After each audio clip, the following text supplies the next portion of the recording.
For all things Pelicans, you're now tuned into the Pelican Postgame Report. Much love to the fam. Appreciate y'all being in this episode of the Pelican Postgame Report. PPR Final representing the Pelicans, man. They get the W tonight. Well, actually, I'm sorry. They get the loss tonight. Almost got the W, man. Pelicans fall short. 119 to 112 to the OKC Thunder, man. Listen, I wanted this one, man. I really wanted this one because I wanted the Pelicans to get the dub. But ultimately, what ended up happening is we go down to this team 3 games to nothing in the regular season. Tough loss tonight by the Pels, man. But have to respect the effort, especially in the second half, as the Pelicans tried to get back in this game. They had a collapse in the fourth quarter that ultimately slipped out of their hands, unfortunately, for us. But, man, let me tell you, man, what a hell of a game, man. You know, I was yelling, and hey, come on, man. I'm a little out of breath here, fam. But listen, man, I'm here. So shout out to the fam. Y'all hit the like button. Please feel free to hit the subscribe button as well. PPR in this thing representing, man, the Pel Nation, man. Listen, Pelicans don't get that 45th win of the season. OKC's a tough team, and you can't, you just you got to do what you got to do in these tough ass games, man, especially with a foe like OKC. So anyway, let's as the press conference just kicked off. Yeah, it seemed to be a very important part of that game late down when you were trying to close the game out. Was that a big key for you as far as that strategy? Yeah, that was one of several big keys for us, but they executed better than us the last 2.5 minutes of the game.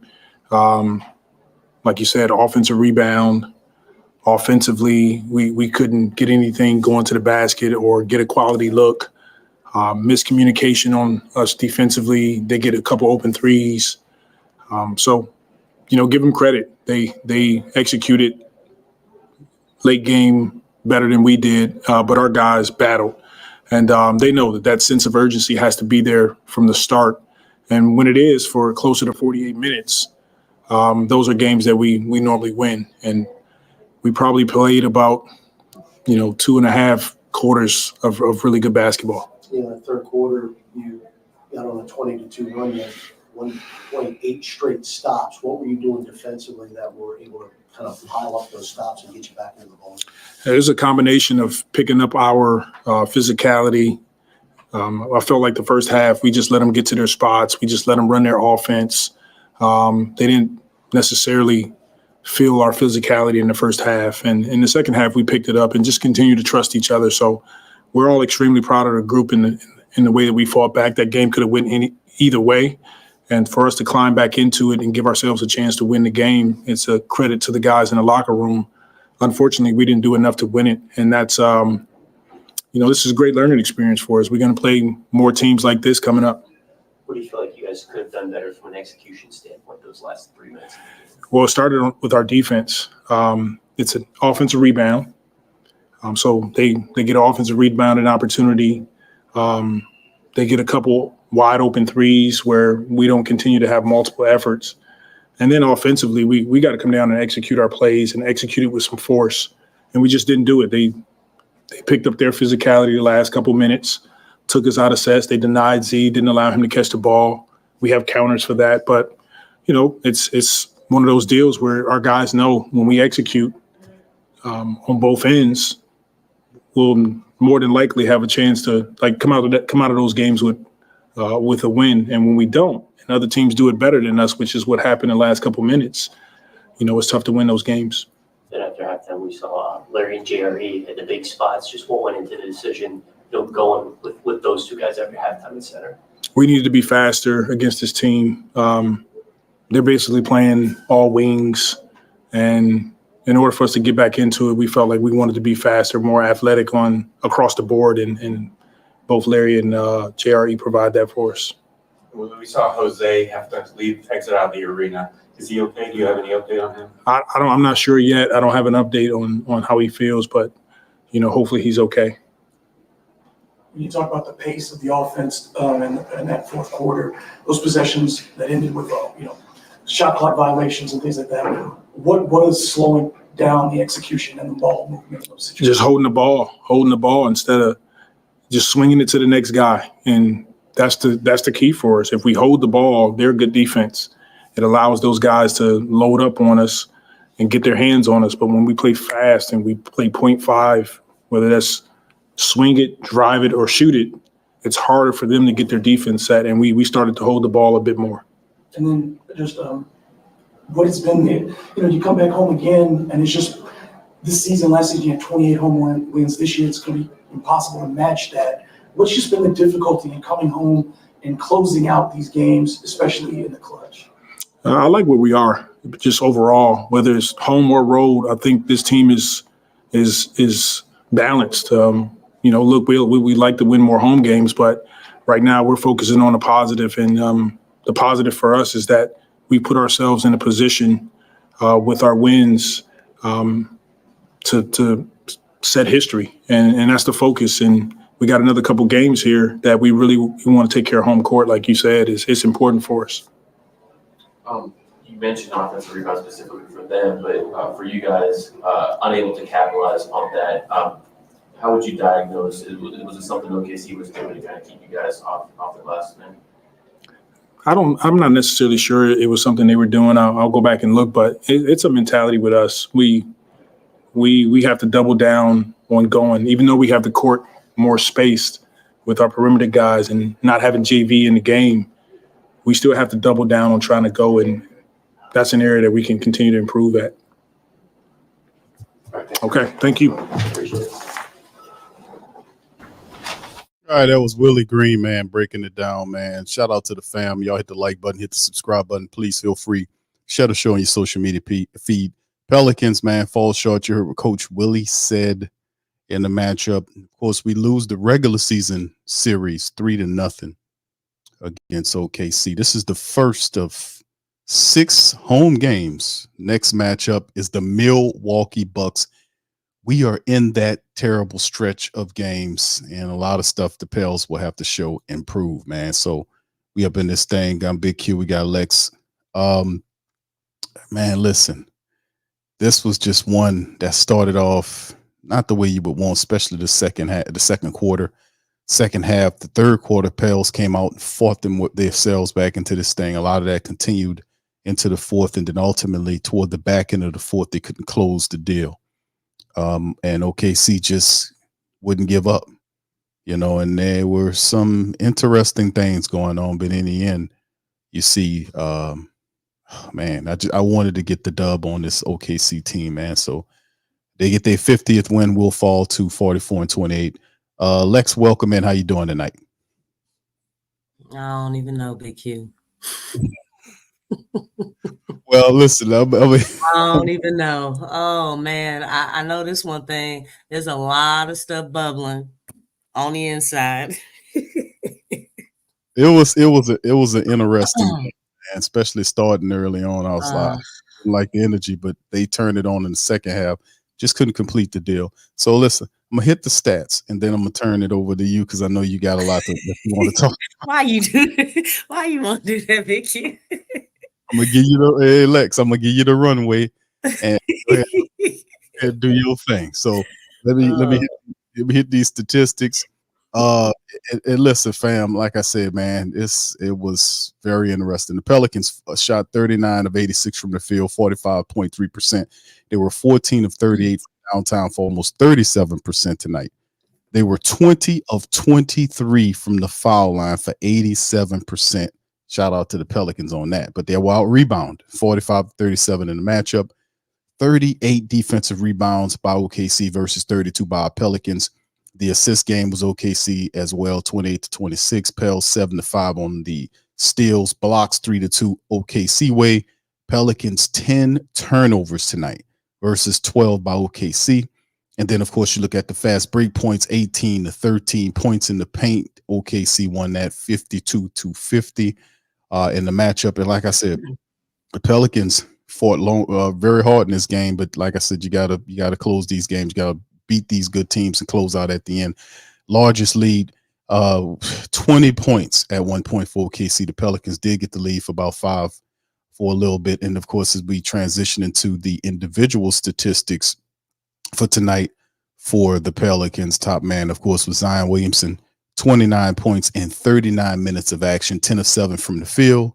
He was 9 of 10 from the foul line. Shout out to Zion on that. He had a double-double, 29 points, 10 assists, 5 boards, and 3 steals by Big Zion. Now, 23 by CJ was the second biggest scorer for the Pelicans in 41 minutes. He was 8 of 24 from the field, 4 of 11 from downtown, perfect from the charity stripe, 23 points, 5 assists, 6 boards. For him, 16 apiece by Herb and Trey Murphy. Trey had 39 minutes. He was 4 of 6 from downtown. He finished with 16 points, 6 rebounds, and 2 assists. Herb, 16 points, 4 assists, 2 rebounds in 31 minutes. 2 of 8 from downtown, 6 assists from the foul line. And of course, our bench didn't uplift us with the scoring that we would want to see, even though big minutes by Larry Nance played 33 minutes. That's more minutes than Herb that he played tonight. And of course, Herb was dealing with foul trouble, but 33 minutes by Larry, 4 attempts. He was 2 of 4, 4 points, 2 rebounds for Larry tonight. Najee in 23 minutes, he had 7 points, 4 assists. Jose, 16 minutes, had 8 points as well in the matchup. And of course, Valanciunas. Jonas finished the matchup just 11 minutes, 6 points, 6 boards, and an assist by Jonas as he watched the game as Larry had 33 minutes, a lot of time locked up against Chet Holmgren, who didn't really have a monster game in terms of usually his scoring and whatnot. But OKC did have 3 of their guys that were in that scored over 24 points for them and helped their squad out. And Chet drew in 16 with 9 rebounds. And Shai finished with 24 points, 8 assists, and 5 rebounds, 25 from Giddey, 26 from Williams. So in the end, the Pelicans fall short 119 to 112 to OKC, and they'll have to wait again. They are actually a 2-1. I'm sorry, I said swept. It was a 2-1 thing. We did beat them last year in November of last year. That is the 1st of November. We did get a 4-point win against them, and then the rest of the games, the blowout against the Thunder in January, and of course we just fell short by 7 against this team. But that win seems so long ago. But anyway, Lex, that's some of the statistics. Now you, the runway is yours. I'm not even sure where I should start. Y'all gotta excuse me. I'm getting over something or trying to.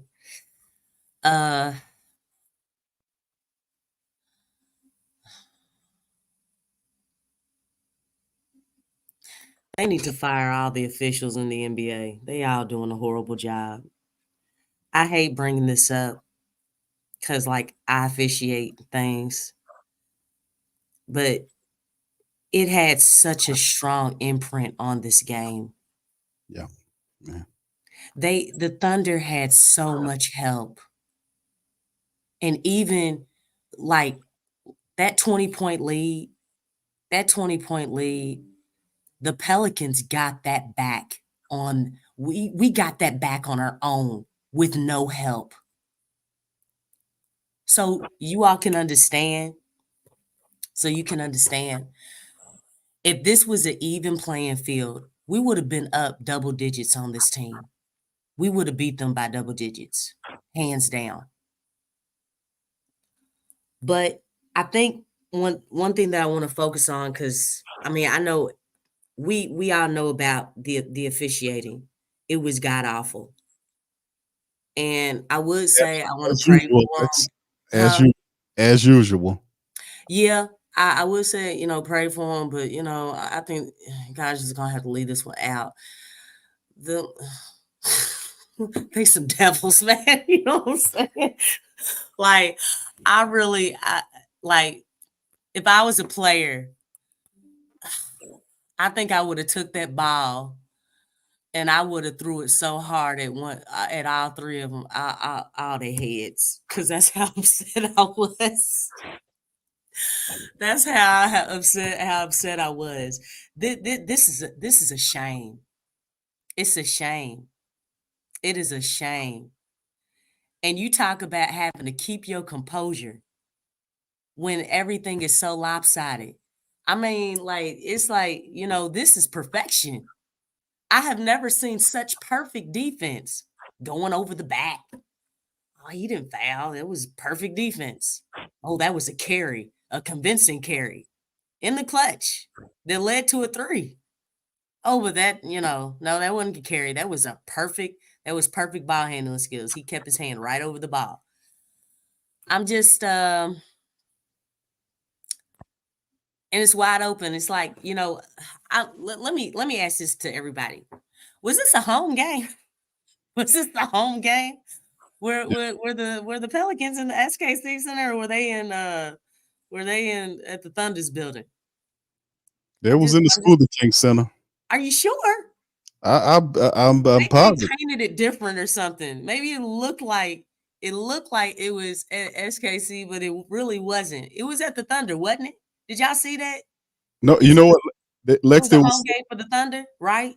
They would say that naysayers would say, they weren't photoshopped, but they gave you 23 attempts from the foul line versus what would they gave OKC 14. So the Pelicans went to the foul line 23 times. OKC did 14. So even though we know if you watch the game, you can understand exactly what the hell happened in terms of the referees. Yeah, and some of those calls, you can see when the referee made the call, they challenged it. Pelicans lost the call. If you remember looking in the face of the official, he knew it was some bull. But it take a certain type of people. Oh, Billy. Right. You remember his face when he said it? When he looked at his face?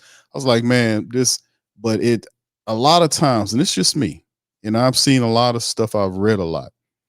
It's just when you see how the game is officiated across the board, and there are different officiating crews that are coming here. This is systemic. Whatever's going on, the NBA wants this to go on. It's just horrible. The officiating is terrible. They don't call the simplest things. They're not consistent at all, even though you let them play, and if you're gonna let them be physical. I mean, it's just ridiculous. Zion gets beat up. He gets smacked on. He's always saying, "Where's the foul?" It's just horrible game after game. I'm sorry to cut you off. Go ahead, Lex. Oh no, you good. I mean, because I'm trying to figure it out. I'm really trying to figure it out. And Big Sean, just to let you know, I officiate, man. Like, I've actually taken training and stuff, and across the league, like, it would be the same. It would be the same. It ain't like when we win, we still talk about the poor officiating. So it's not just when when the Pelicans lose.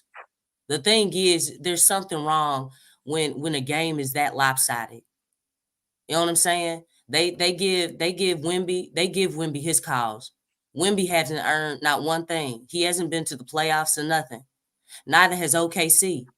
You get your credibility in the playoffs. So my question is, why is OKC being blessed with all these calls and you have no credentials that come out of the playoffs? They've never been. They've been to the play-in. We have guys that have been to the playoffs. So you're giving the youngest team in the NBA a team that's never been to the playoffs. Their whole squad has never been to the playoffs, and they're getting these types of calls. Think about that. Right. Think about that. That's my dog, Sean. He loves the Spurs. I know, but I'm pointing out, and I'm being serious. I'm being very serious because that's a huge problem. Like a lot of times you have to earn those calls. You don't get those calls in your rookie season, and you don't get those calls if you've never been to the playoffs. You make your name and you get your credit in the playoffs. So when you're seeing a team that has been, with the exceptions of Zion, he hasn't played in the playoffs. But, in Zion's rookie year, he didn't get calls. Wemby's he's already earned his keep, and he hasn't even done anything. So it's like, you gotta look at our perspective. It's just, something is very interesting about that, because again, it's been historic. You gotta earn that stuff. And if if you don't think, because I ain't making this stuff up. I mean, I really am not. Everybody's done it, from Tim to Ginobili. Look, where'd they make their mark? They made it in the playoffs. You in the playoffs, you competing like that, yeah, you're gonna get those calls. You're gonna get those calls. I don't know what Shy does, Lex, but to get those calls, but it's Harden-esque. He had a horrible carry. He had a horrible carry. Yeah. And it led to a 3. That should have been a turnover. It was wide open. It's like, why did you not? And then, like, for the Pels, there was a lot of delayed and hesitated calls. Like, why are you all making a call for the Pels late, but you're on top of the calls for, OKC? I noticed that right off top. It's basically like you're thinking about, oh, should I give this call, or should I make this call? That was a foul, but that's like, it's like 5 seconds have gone past. Why are you thinking about making the call for the Pelicans, but you're on it? You're on it for OKC. And that was consistent throughout the whole night. That right there didn't even sit well. It was like, what are you thinking about? So you're thinking on one end, but you're delayed on your thinking on the other. Like you could just see it, like they had to question the call, or like it had to go through their head, as far as, okay, well, let me see if I should even make this call. It shouldn't be like that. You're supposed to call the game. You're supposed to call the game. Not in today's NBA, Lex. Isn't that heartbreaking? Because and a lot of family members hitting on. I think my dog Slim in the chat said sports betting. And listen, man, it's just like Adam Silk. Ain't nobody betting on the Pels. You know what I'm saying? Well, ain't nobody doing that. Well, see, the thing is, too, a lot of the NBA always looks for that darling. At one time, it was believed that Zion was going to be the darling that kind of took the NBA into the future. It needs players that it can market, and now that it has, like, Sean's and Tasha's Spurs club, Wembyama has international appeal. So the referees have the mandate to protect those players. So you have a certain group of players, they're going to get whistles, they're going to get calls. You're gonna know, LeBron's gonna get his calls. The Greek Freak is gonna get his calls. Certain characters, you can name 10 or 12 of them in the NBA that are going to get those type of calls. Zion is not one of those guys. He gets beat the hell up. He was beat up tonight, and in the end, it just didn't bode well for us. I mean, he had a double-double tonight. He was out there doing some stuff. He was even out there playing some defense. But in the end, like I said, man, the officiating, man, I'm almost numb to it now, Lex. I'm numb to it. Jay Black had a good question. Is there not a book with all the rules written down? No. Because I would look, man, somebody should actually have the book there at the game. And while one of the players, look what it says right here. Yeah, I said that before, Lex. I said that about. I mean, it's like, and I mean, and what they would do, they would look. Again, that integrity word, that integrity. I'm like, okay, well, it was integrity that, look, let's go to the book. Let's go to the rule book on this stuff. If you want to stand on integrity, if the rules are written down, let's read this stuff, because apparently you forgot. I mean, it's I don't know if it's see, my angle is, and I see these games, I see a lot of these games, and I've seen so many of the Pelicans games, and I know that a lot of these games were officiated poorly, and these are different crews. So it's not individual crews that are poor crews, it's systemic because so many of the crews are officiating the same way, which is inconsistent. That's the NBA. The NBA wants that to happen. It's some kind of weird element that's going on with the league's officiating right now. Yeah. That's Adam Silver because his predecessor or the guy that came before him rather was a man that didn't believe in all of this. He didn't want the NBA in any way, shape, or form connected to Las Vegas. He didn't want gambling around it because he knew They what put a team integrity. in Vegas, you know they No, winning. that Silver did that because You know what I'm saying? it was They all were about like, money. we're gonna bank on we're gonna bet on Vegas, our Vegas team. Right. But Yeah. that's what the NFL do. The NBA is following suit. These leagues are making more money than they ever made before by turning people who used to really didn't gamble into gamblers. They're making it so ridiculously easy that anybody can gamble now. You can bet on any and everything. So they basically We turning talking about everybody. casual people Right. because if you're not watching the game, because and I know a lot of people, just hearing them talk, you can tell who watches these games just by talking to them. Oh yeah. Talk a lot of basketball with guys, and it's like, yeah, dude, you you need to watch some more games for this team so you can understand what's going on. Because and they're betting. A lot of times they're going off of, oh, that's a big name right there. Oh yeah, he gonna score this much. Like, no, you need to look at his averages and things. You know what I'm saying? You need to watch. You need to see how the team is using him. You need to look at the matchup. You Mm-hmm. need to also look at the history. There's a lot of things that go into betting. And if you're a serious bettor, a lot of the serious bettors, they actually know like what happened that day for the player. How did they wake up this morning? What did they eat? Did they get into it with a family member or something? They actually had that stuff like down.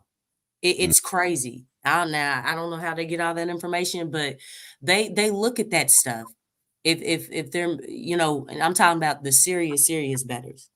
Right. They really pay attention to detail, to routines. What was his routine broken during the day? How did he respond to when he hurt his leg or different things? Be like, nah, this ain't gonna be his game. Like they really have it down like that. Compared to when you look at casual bettors who really don't, just basic things like watching the games, seeing the averages, seeing how understanding the coach's philosophy and how they use that player. Or, if you're betting specifically on their individual stats. I mean, there's a lot of stuff that just goes into it. Into it. Yeah, oh yeah. Absolutely. It's a science behind it, man. There's several I guess you can call betting masters that talked about philosophies, like guys from the past that been around Vegas that teach you about the game and how it goes. But but I like a lot of these officials is going on like, and that's why you never see them get punished or like a kid. There was, and this is the thing I always say. Once the money came in, and like Silver was attempting to keep Vegas out because he knew by allowing them to get into the NBA or for that stuff, for you latching yourself to them, that removes the integrity of the game. Then people start seeing basketball in a different way. That's what Stern was on. He did not want that attachment. He did not want it because he seen Vegas as dirty and Yeah. corrupt. He did not want that stigma on his NBA. But the guy that came behind him, that guy wants all the money in the world. He's a lawyer. And like I said, a lot of these guys are lawyers. A lot of these guys, and I don't think they can dribble balls, but they control guys that do. And their policy is to bank out, to make as much money as possible. And Yeah. it's just destroying the product Well, on the court. there's a lot of indirect competition too. Good. There's a lot of leagues that are coming up. Obviously, you all know about the big three. There's a lot of things that are coming up. And obviously the NBA feels like it's a threat to what they have going on. It does. So I think to compensate in a lot of ways, that's what they do. Mhm. I mean, obviously you have to continue to grow, but I don't know. I think they're kind of looking at it the wrong way. But I don't know. I mean, in this country, it just seems like it's a lot of it's not so much of uh capitalism where it's forming it's companies being competitive Hmm. because that's what that is. It's more so they're monopolizing. If you Right. think about it, look how much Disney owns. And this is just to give an example. Yeah. A lot of things are monopolized. Like when you start looking at the subsidiaries of some of these companies and the umbrella in which they're under, Right. it's basically one company. Yep. So I mean, and that's what a lot of stuff is happening. Where it's like, look, we want to control all the money. Yeah. The NBA is no difference. It does the same thing internationally speaking. They have all these different foreign leagues, which they have their money tied into it. It basically took your boy's father, what's his name, who had the league, what's his name, Lamar. Yeah, Lamar. He had his league that was competing with college. They basically took that idea and they've been doing it. I mean, I remember when Isaiah Thomas bought the CBA, his ideas would buy the Continental Basketball Association and turn it into a farm league for the NBA. The NBA said, nah, we're not going to do that. So Isaiah Thomas, who was a commissioner and owner of his own league, they sent the Continental Basketball Association, then says immediately he sold the league. Here's Zion. Let's go to Zion, fan.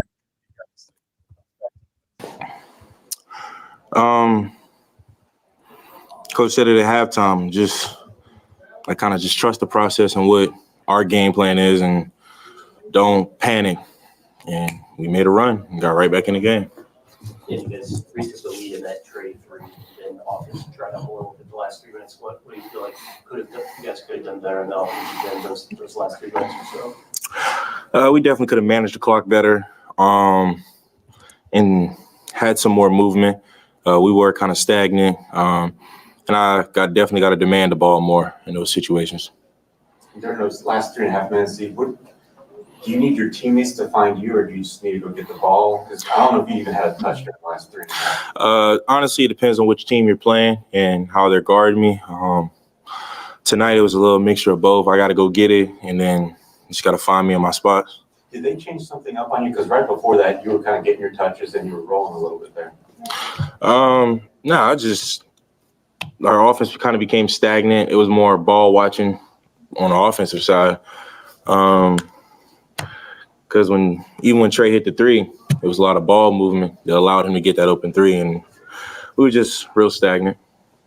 Was fatigue at all an issue at the start of the game or in the second quarter when they kind of got things going, or was it just some discipline on the defensive end? And then just physicality tonight, particularly on the boards. That usually you guys do a great job inside, but they beat you in both points of the paint and on the board.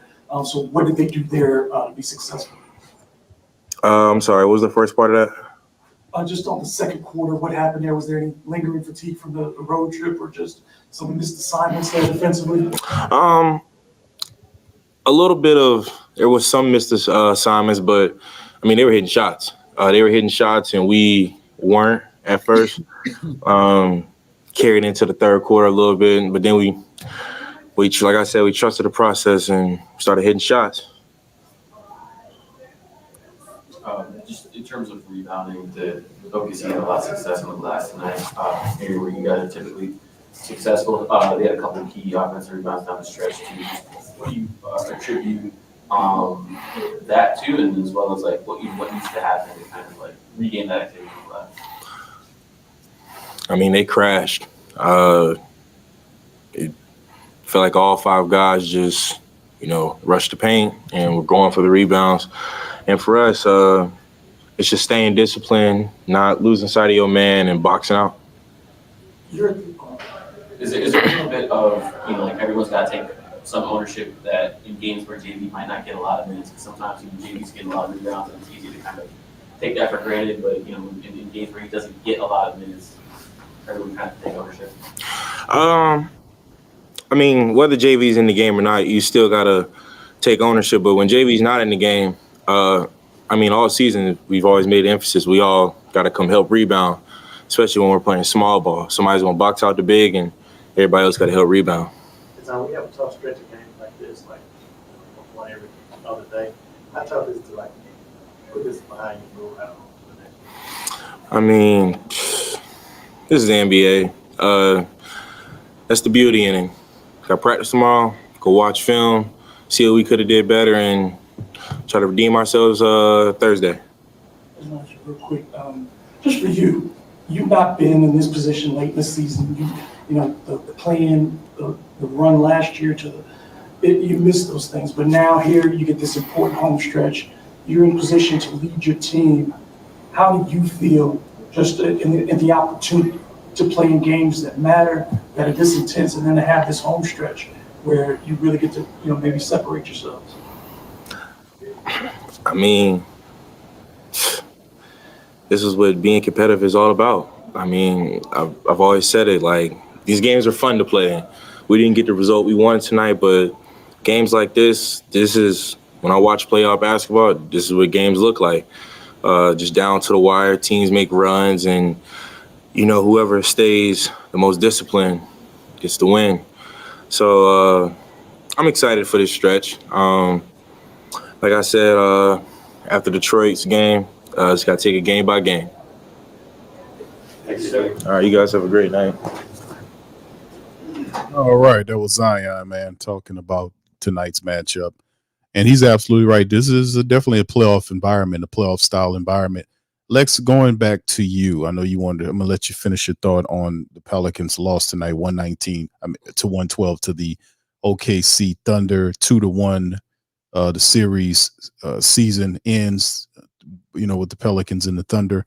Very competitive game toward the back end of the game. We couldn't tie it in, but a positive in my mind is seeing Zion Williamson out there playing this late in the season, and the Pelicans out there competing, getting some early, I guess, that quality rep time, and gelling. And I hope Jose is all right too, because I seen who was that? Yeah, he was fouled. Yeah, he was kneed. Looked like he was kneed in the back or in the side. It was in his hip. Is in his hip. Yeah, I think that was Kenrick Williams. I think if I'm not mistaken, I thought it was Williams or Kenrick Williams. It's either one of those guys need Jose in his hip, and boy, he looked like he was in trouble. So, and then on the flip side, Dyson Daniels was doing his thing as well out. They rolling him out to the G League, getting him repped up. So hopefully we'll see him down the line. But anyway, thoughts on? Let me complete your thoughts on tonight's game.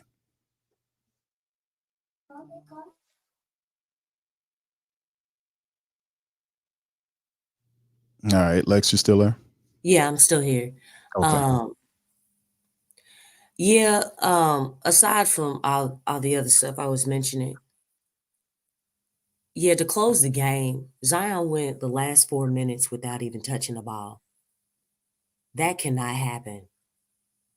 And I know I've seen people saying that Zion was being passive. Actually, he wasn't. I know CJ, he went on some dribbling sprees. He got caught up in his dribbling, and they rotated the ball like on the opposite side. It's like they were going the opposite direction of where Zion was going. Cause y'all know how he directs and everything, but stuff like that can't happen. That cannot happen. You gotta go to the dude on your team. You gotta go to Xanos. Like, it's funny because sometimes the team, I guess when obviously CJ hit a few shots. I think Trigger he hit a shot, and then after that it's like okay, why hasn't he touched the ball? I mean that's just unacceptable, and that kind of kills me because the thing is that Willie, I will say this, that's one thing. Like when you see that, you immediately need to take a timeout. Like every time this team came back, it was like Zion's gravity was very, very important in the comeback. It was very important. I mean, he was dishing the ball like, and he was causing, those the open shots, and we started knocking them down. And that was both times. In the first quarter, Zion had like 8 points and 6 assists. He contributed. He had something to do with 26 points of the 34 points scored in the first quarter. What does that tell you? That tells you you need to put the ball in that man's hands, because when the ball is in his hands, great things happen. Not just for him, but the whole team. That is so important. You gotta know that. You gotta know that. And yeah, you right, Black. They do that. We've seen those long stretches where Zion just does not touch the ball, and it's like our team starts playing Zion keep away, or keep away from Zion, and I don't understand it, because Zion is helping. I mean, look at that. He had 10 assists. Like you gotta understand there's a difference between the ball being in Trey Murphy's hands compared to Zion Williamson's hands. There's a huge difference. And it's the same thing with CJ. I think with CJ, and this is one thing, for him to be a veteran, and I've said this with him all season, I didn't just start this. CJ did start to pick it up, when we really needed it. But CJ, he has moments where he just gets so caught up in his dribbling. I'm like, dude, it is down to 8 seconds on the shot clock. I'm going to need you to stop dribbling at some point and pass the ball. Like you're basically, you're not giving anyone else any time to operate in the clock because you used up all the shot clock. As a veteran, your decision making, that's important. That's something that I would expect for a rookie or someone, who's really young, who doesn't know how to manage the shot clock. That's what I would expect from them, not somebody like CJ. Dude, you've gone to the Western Conference Finals. You've played in meaningful games. You've been consistently, you went years consecutively playing in the playoffs. You should know that, hey, I can't dribble. Are you keeping the time, Big Q? How much? It's 24-second shot clock, right? Yeah. So keep the time. Dribble between the legs. Dribble.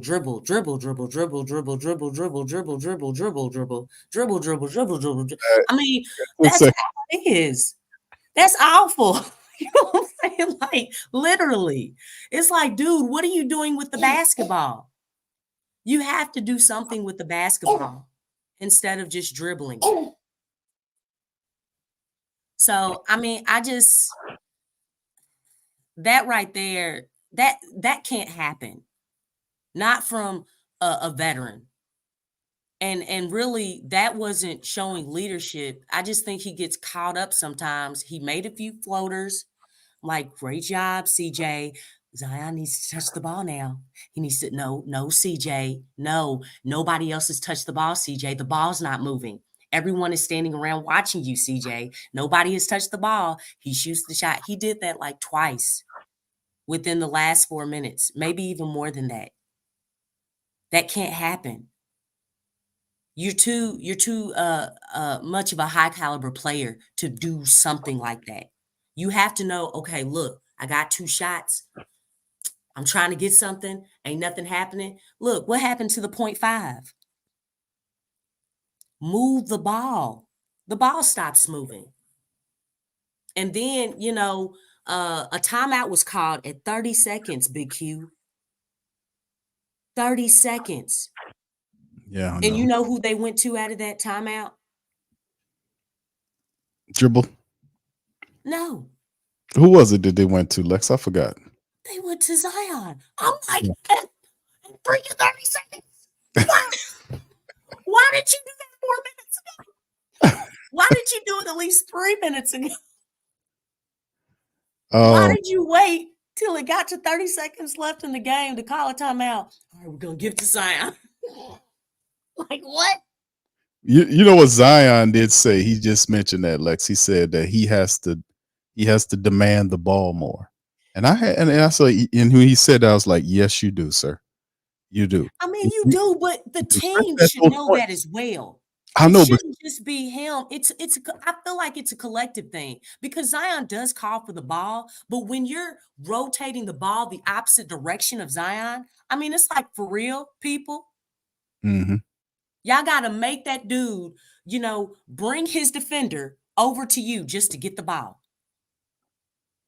yeah. And You then you have to think, is that a smart thing to do? Should Zion have to go across the court to go and get the ball, bringing his defender, because you need spacing. right. That it shouldn't have you shouldn't have to do all that. The team should know to do that. It's like y'all know he's a willing passer. He's gonna get the ball to you. He's gonna make the right decision. Zion doesn't make a lot of mistakes. Mhm. He really doesn't. Again, like 9 times out of 10, if the ball is in his hands, he's gonna make something. He's gonna make the right play. Now you may miss the shot, but that was the right play. You were open. You got an open shot. Mhm. I mean, it's just understanding the situation. And we really needed this game, man. This was a close Oh, game. This was a close game because the last close game that the Pelicans won up to this date is against the Spurs. yeah, When Zion went up against 3 people yeah, for that last shot. Y'all understand that? yeah. That's the last time that the Pelicans won a close game. So I do feel a certain kind of way because this was a close game that they should have won, that they could have won. I mean, Mhm. even when the calls were not going our way, we weren't getting any calls, no calls at all, for real. Um, we still gave ourselves a chance. We took the lead, right? Took the lead, Yeah. up by 4. And it's like, we go away from what's working. We can't do that because we already know the refs are gonna shoot us in the foot. The opponent team that we're playing, they're gonna shoot us in the foot as well. We can't shoot ourselves in the. That's 3 shots in the foot by 3 different parties. Pelicans can't be the third. Can't be the third. Yeah, the Pelicans battle the referees, the team that they playing, and themselves at sometimes, man. Yeah. And And it they, happened the last stretch. It really happened the last stretch. yes, yeah, indeed. It's a very weird dynamic when you see if you see a guy as dominating, dominant as Zion Williamson out there. The Pelicans should naturally know to get the ball to him. But, like I said, and he said, I think at times in those pivotal moments of the game where it's him, BI is not there. So that who's the first option and the most dominant player who the ball is going to go to. And he said that he has to do a better job of demanding the ball in those times. And I agree with him. Because sometimes these guys they'll catch the Holy Ghost and get trapped in the game. And Lord knows Willie, because I don't know Uh-oh. what he's doing on the side. I don't know what the hell he's doing on the side. But at times Willie's yelling and telling them what to do in other ways. But guys on the court have to get it too. And, So and if they're not listening, that's why, in those times, because calling a timeout with 30 seconds to go and the team is up 5, what took you so long to make that timeout? Were you saving it? Because the thing is, it's like, and again, this goes back to understanding the flow and just the vibe of the game. Yeah. It's like we're all watching the game. You have coaches that are watching the game. You have to know that, hey, coach, Zion has not touched that ball in 2 minutes. All right, thank you. Timeout. Timeout. Bring it in, guys. Bring it in. Hey, man, he needs to touch the ball. Zion needs to touch the ball. This guy right here that I'm pointing to, he needs to touch the ball. He just needs to touch it. Okay, we need to give this guy the ball so he can create the gravity that we need. If he has the shot, he'll have it. Or you all be in your spots. Let's get refocused. Let's get refocused and get disciplined. Understand the situation. This man right here needs to get the ball.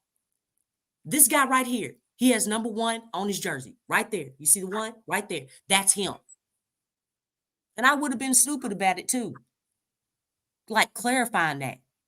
Because I understand guys are into the game, but hey, let's refocus. Let's refocus. Let's not lose what got us back into the game, what allowed us to get the lead.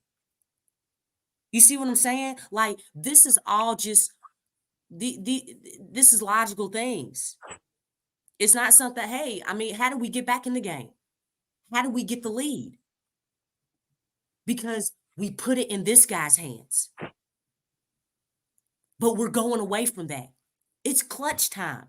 That's when you got to get your guys refocused. Yeah, guys are going to be into the game. They may forget. They may, because they're in the their emotions and everything. They're in the flow of the game. That's why you have your job. That's why you have the power. When you see that, hey, your coach just told you, hey, Zion hasn't touched the ball. He really needs to touch the ball. Call that timeout. Call that timeout and get your squad refocused. That's why timeouts are not just for drawing up plays. It's also to get your team refocused. Your team is rattled. That's you call timeouts to calm them down. That's why timeouts are useful. It's not just for the X's and O's. It's for, hey, guys, we need to calm down. Let's refocus. Let's get disciplined. Let's get back to what we were doing, what was working. Let's not go like let's not rescind in what got us to this point. That's what you do. That's what you do to team. That's useful.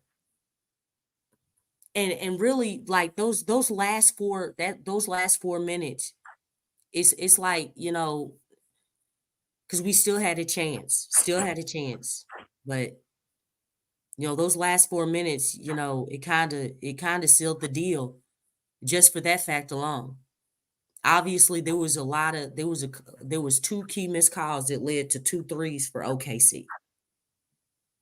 2 bad missed calls. Real bad calls on the back Yeah. end, man. That was ugly missed calls. But let's get ready to bounce to the next one, Lex, because I know Okay. we talking about. Sorry, No, you go ahead and let it on out. I gave you the runway, Lex, so you know.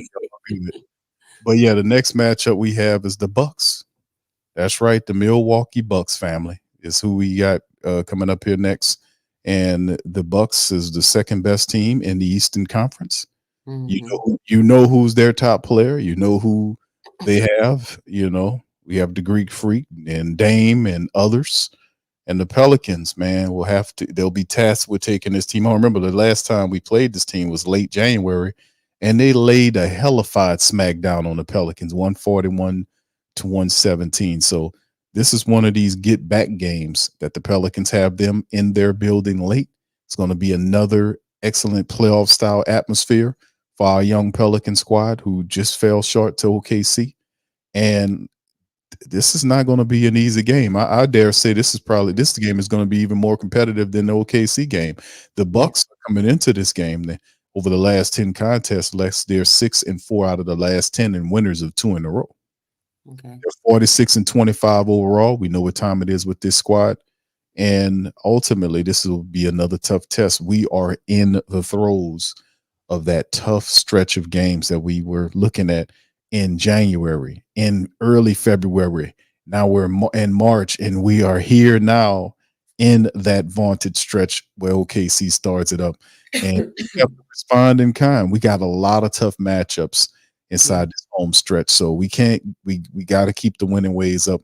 We got to get some wins on this home stretch. So how do we secure a W against Milwaukee, Lex? Well, I do want to share this. The Bucks did play tonight. They played against the Lakers, and they lost in double overtime. So they are coming. They're going to be coming in off of a loss, and we're coming into this next game with a loss. We got to respond. We got to respond. Defensively, the Bucks have gotten better. I mean, I know they had their up and downs and things like that, but they have gotten better, and the chemistry between Dame and Giannis has gotten better. This will be very interesting. One thing I do want to say is definitely the energy's got to be there. The energy's definitely got to be there. We got to match or exceed, preferably exceed. We got to set the tone early and attack early. We all know that Giannis is on the attack mode, but I would love for us to put them on their heels. Like first. I really do believe the first from the jump, the start of this game is going to predict the rest of the game. We cannot come out lackadaisical. We need to have a short-term memory, and we need to get after it, like be on the attack. I mean, like I said in the flash reports, choose violence, man. Like at this point, that has to be the focal point, because teams are going to get more physical with us. I would like to see, and I know this is on the coaching side, I would like to see JV more in this game. I think having a two-man game between Zion and Jonas, like they did with the T-Wolves, I think that would really help, because the thing is that you have a guy in Zion. He's a big guy. He has a lot of depth. You have a guy in Jonas. He has a lot of depth. The thing is that when you put those two guys, and both players are skilled, when you put them in the middle, the thing is Jonas and Zion around that basket, they're both poison. You got Jonas as a rebounder, because I already know how they're gonna play. They're gonna have Lopez down there waiting if Zion goes down there, if he gets past his defender. So he'll be down there waiting for him, and then they do the boxes and elbows as well. The whole team does. But the thing is that I think if they do that, that's really going to, first of all, it'll put pressure on both Giannis and Lopez. It's going to put immediate pressure on them. But the thing is, we got to do it. We got to do it. It can even be Zion and Herb. Because, Herb, he cuts very well to the basket. Like, those are just the basic things as far as with those pick and rolls, man. Those are the things that we need to start doing more. We go away from that stuff. You know what I'm saying? Like, we don't go to it consistently. And it would actually allow the team to get easier shots.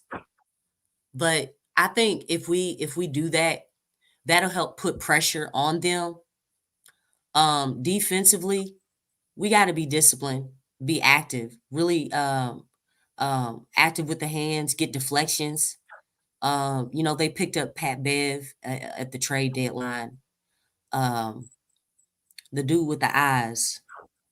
His name eluded me. The dude with the eyes. He looked crazy. Come on, for the Who you Bucks. talking Huh? He comes off the bench. Portis. Porter. Is that his name? Bob Portis. Bobby Bobby Portis. Yeah, him. Yeah, he's been playing well. Like that dude looked like, he looked like, it looked like Middleton's game left his body and went into Portis. Cause that dude, like he's been a sniper out there. Taking it inside, shooting middies, shooting from behind the arc. That dude, he's gonna be very key to their run. So we really have to watch out for him. Because if he gets hot, and you have somebody like Dame putting up shots, you have something like, Giannis doing his thing. We got to take something away. We have to take something away. And then we can't play too hard on weak side. Like the thing is, I think sometimes we need to trust the teammates more as far as on defense. Because the thing is, playing too much on weak side, once you commit, and again, the pass is faster than dribbling. The pass is always faster. They make that cross-court pass. You're talking about a guy having a wide open three. And you saw it on tonight on a couple occasions. Mm-hmm. We can't have that happen. We either trust our teammates to fulfill their defensive assignments or we don't. Shouldn't have to play hard on weak side like that. Really shouldn't. But yeah, we just, as far as with the officiating, we just gotta pray for calls going the Pels' way. I mean, really, that's all we got right now. Because really, complaining to the front office or stuff like that, getting texts, even though we don't get that a whole lot, talking to the refs diplomatically, that don't really happen either. But yeah, we just got to play hard, play smart, move the ball movement, player movement, and try to get this win. Yeah, Lexxah, to kind of build on your point about Bobby Portis, he's averaging over 46% shooting a three-pointer over the last 10 games. So Portis is definitely going to be a factor in the matchup against the Pelicans, and we gotta lock in, man. And of course, I want you, before we get ready to leave, and I want the family members chime in the chat, fam. Tell us who you think will win the matchup Thursday, the Pelicans and the Bucks, man. As we get ready to get that going on Thursday, can the Pelicans rebound against a very tough Bucks team? I just put the statistics online about what Giannis did, and it was ridiculous, man. The guy scored 29 points, 21 rebounds, and 11 assists, and they still lost to the Lakers in double overtime. The guys is just amazing, man. So they're gonna come in here looking to dominate the Pelicans like they did in the first matchup, and perhaps the Pelicans, man, we give a serious effort here. Zion's gonna have to bring his game, but so is our bench and everybody. Be there. Everybody is, especially and of course the coaching has to be as well. So this might be one small ball thing, man. Because I mean, we know Willie, man, because he's really in love with that small ball. That does concern me. Like, dude, you going up against Twin Towers. Yeah. And the thing is that they're athletic. They know how to use their size. And I kind of feel like,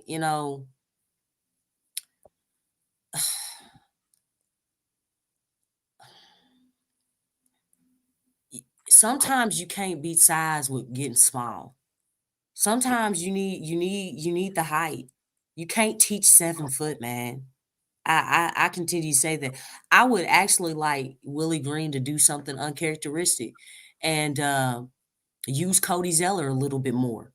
But I know he won't do that. I know, and it's laughable. You know, because the thing is, it's like, you know, it's about matchups. When you said that, DJ was like, "Yes, that's what I've Yeah, been saying." yeah. But the thing is, it's like, these guys have skill sets. It's like, okay, you don't play a player because of this matchup.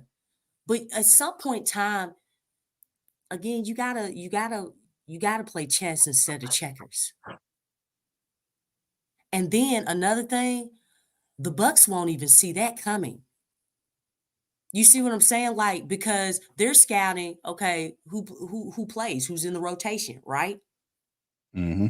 By bringing in someone, okay, what? Wait a minute, we didn't account for this guy. You see what I'm saying? Like that changes. That's a small detail that changes things. That's a wrinkle. It is because it's not expected. And that comes from just getting creative. And I'm not saying like Cody Zeller. Oh, you saying Cody Zeller gonna beat him, Lex? No, I'm not. I'm saying if you look at Cody Zeller's skill set, well, what does Cody Zeller do well? First of all, he's a smart basketball player. He plays solid defense. He actually moves pretty well. The man hustles. He hustles and he gets rebounds. He gets you more opportunities. Like he has a feel for just, doing like, tipping it out to the right player. I mean, and stats won't tell you what he does. It's one of those things that you have to watch him. And I don't know if you all noticed the times that Cody has played. Does he make a lot of mistakes? Now I don't see too many mistakes by him. I see a lot of smart play, even Yeah, though he struggles athleticism wise. But he seems to get the places, the defend shots. He cleans but up he's the boards, disciplined. makes passes. He does. He Yeah, does. he's disciplined and he works hard. He Those does. are those are things that you can't account for. See, a lot of people are like, this dude, he likes this spot. Cody ain't out there, and he'll get putbacks. He will. He'll catch the ball, he'll get the ball and put it back in. He does a lot of he's a sound fundamental player. He's not going to do anything too creative, but the dude hustles, he works hard, and if you need him to get a bucket, get a rebound, get a putback, he can do that. I mean, but I know Willie won't because he don't want to get that creative. But it's In this, wishful thinking. You know what I'm saying? well, I do know, and I agree that Cody Zeller is a hustler. He gets out there, but like I said, I don't think Cody Zeller is the last man on the bench. I mean, Yeah. we seeing Robinson Earl getting Yeah. He'll tonight play Robinson Earl a whole lot. because of the switch all mentality. Like Cody Zeller Yeah. contribute, and tonight, you like you said, you'll see the Bucks squad, and they have a lot of length there that you'll bring. You want to match up with that, and I hope Willie, which more than likely Willie does at times, has a one track mind with his switch all approach. And I just wish that the Pelicans, man, would have did something at the trade deadline to find somebody that can fit what we wanted to do, man. Because seeing Valanciunas, and this is probably a game where we'll see Big V. Jay Black says he's asking about Jayhawk and will he see more than 3 Yeah. 3 minutes? Well, yeah, he Jay could Black. possibly, based on what happens with Jose Alvarado, Jay Black. If Jose Alvarado, I don't know what he got going on, but if it lingers past the Thursday, you might see Jayhawk out there. I don't know. You might see he might pick up some extra minutes there because Jose might not be able to go. So we'll see, man. But Oh yeah, and that's another thing and he's probably going to be out a few games because that looked like a contusion. yeah, he couldn't even stand on it. He tried Yeah. to, he couldn't And do it. Jose's a little dude, Mhm. and he got hit by a big dude. Yeah, I won't say that was Really Henry. should have, because getting kneed in your thigh, that stuff is actually, again, it's a foul, but I don't call that, that's a selective calling right there, but They're not protecting these players, man. That's another thing that and that's a concern. That's they a serious concern too. Like when you like again, we talked about that first game against Miami. That all that stuff transpired because they weren't calling the game. That's how you start fights. That's how somebody gets hurt. hmm You know, and players, especially players who are competing out there, you know, this is an emotional game. And if you haven't played if you haven't been a player at one point in time, like you get locked into the game. You're emotionally tied into that game. So the thing is, things are happening at 100 miles per hour out there. 100 miles per hour. Guys are going at it. They're competing at a high level. And the thing is, they're relying on the referee as the mediator to call the game. Right. You know, and I mean, when you're not doing your job as a mediator of calling the game, guys can get hurt. You know, guys do things uncharacteristically. And the thing is, you're not truly gonna understand that unless you've been a player, unless you've been out. And it doesn't matter on what level. It can be high school, college, semi-pro, pro. If when you're locked into the game, you're really depending on the refs. Hey man, look, you need to call. Because if you don't call, I'm gonna take matters into my own hands. I'm gonna do what I need to do to protect myself. Because you're basically saying, hey, I'm not gonna make this call. I'm gonna just, you know, let you be pissed off, and then you two can go at it. And then guess what? By that time, you done lost control. And then you're trying to find ways to get back control back, get things under wraps. And it's like, but that's what you were supposed to do before. You're supposed to be proactive, not reactive. If you're calling it as it comes, you're preventing that stuff from happening. You know, it's not hard to you know to understand that. But that's the power that these refs have. You know, somebody can get hurt, or you know, fights break out, brawls break out. Somebody starts bleeding. You know, and let me tell you something.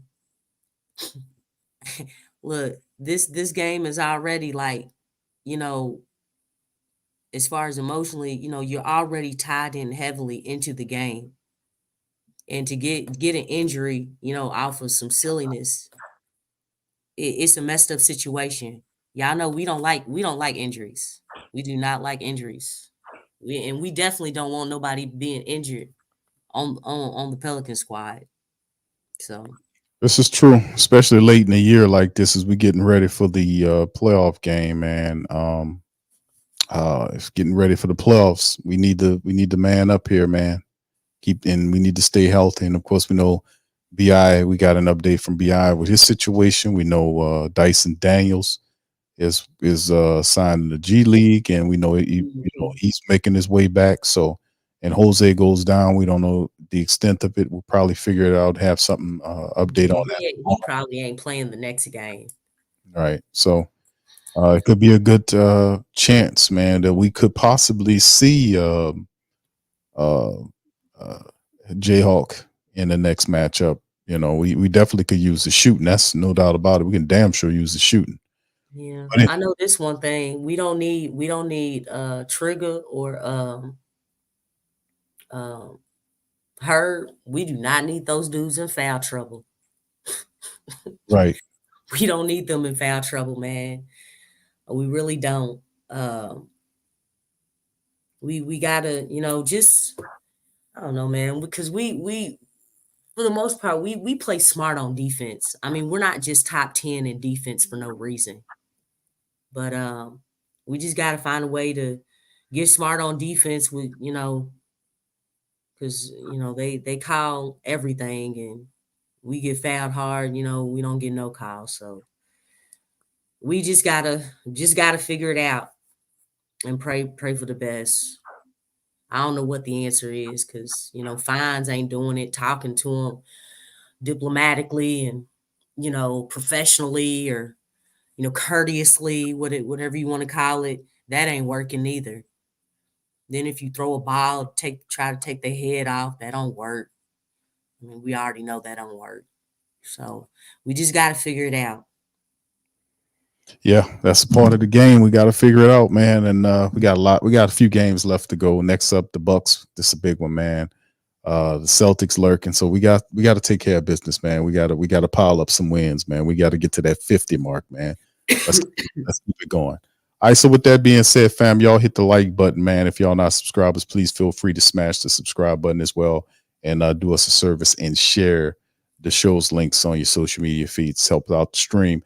Tonight, Pelicans fall short 119-112. We'll be back on Thursday to recap that thing, man. And the Pelicans, hopefully a win against the Milwaukee Bucks in the Smoothie King Center, man. We got to get this dub. Can't have two down, man. We got to get it going. We got to pile up some wins and keep this thing moving. All right, so with that being said, we're going to get out on that. Y'all check out the latest flash report. Lex had a really good flash report. Y'all check that out, share that, and peep that out. Really good one. About the Pels, man, letting them know what we need to do in this thing for real. So listen, we're gonna holler at y'all on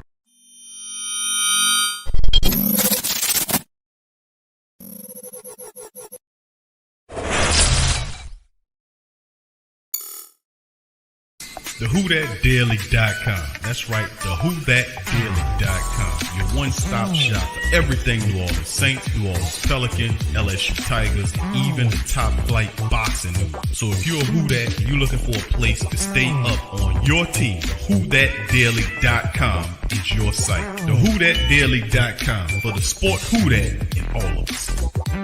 That's right, the Pro Shop is the platform store where you can go and buy all the latest merch to support the platform. Available at the Pro Shops, we have dozens of hundreds of products available for you and your family. Unisex tees for men and women, hoodies and sweatshirts, tank tops, kids and baby items, long sleeve tees, mugs, pillows, wall art, bath bedding, face masks, phone cases, stickers, bags, fanny packs, socks, hats, and many other items. Please feel free to check out the Pro Shops. The link is in the description section below. And remember, it helps the platform continue to grow. So check out the Pro Shop and Who That.